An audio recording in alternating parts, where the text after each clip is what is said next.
and now give the floor to the representative of Greece. Thank you, Mr. President, and I thank Pakistan for convening this meeting. I would also like to thank Assistant Secretary General Hensa and Assistant Secretary General Musuyev for their briefings. Mr. President, since the beginning of this war 3.5 years ago, the collective voice of the international community has repeatedly condemned Russia's violation of Ukraine's sovereignty, independence and territorial integrity, and has been calling on Russia to fully respect international law, the UN Charter and relevant General Assembly resolutions. These calls were strengthened with renewed conviction since the launching of the US-led peace initiative. Sadly, as we have just heard from our briefers, the war is not ending. On the contrary, for yet another month, Russian forces have been attacking the cities of Ukraine, causing death and destruction. June has been the single deadliest month for Ukrainian civilians since at least May 2022, with the number of missiles and loitering munitions launched by Russia into Ukraine increasing tenfold from June 2024. Once more, the vulnerable, children, women, and the elderly are disproportionately affected, with 100 casualties among children alone.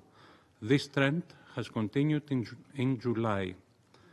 These attacks have inter alia targeted energy infrastructure and disrupted power supply to the Zaporizhia nuclear power plant for the first time since December 2023, further endangering nuclear safety.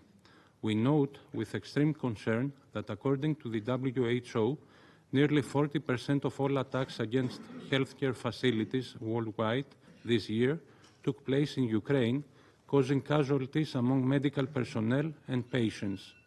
We are likewise concerned about reports on the use of chemical weapons on the battlefield.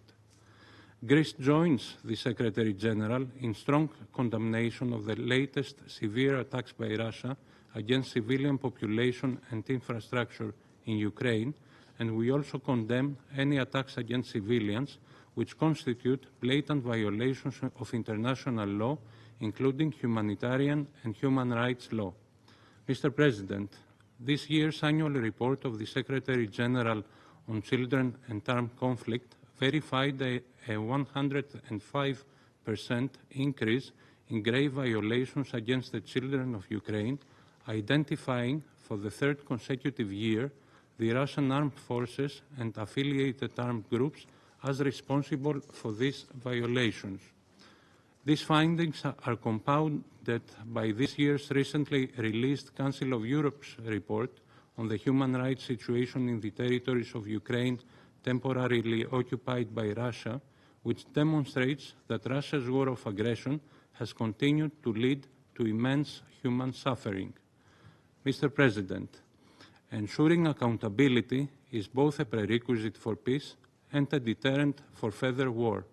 On that front, Greece welcomes the July 9th ruling of the European Court of Human Rights, in which the court held Russia unanimously accountable for flagrant and widespread abuses of at least 10 fundamental human rights in eastern Ukraine between 2014 and at least 2022.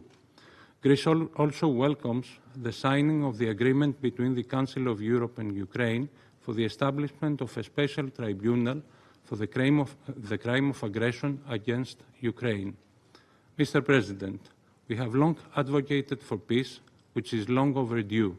We welcome the 3 rounds of direct bilateral talks and the agreements on exchange of prisoners, including the most recent one on July 23rd.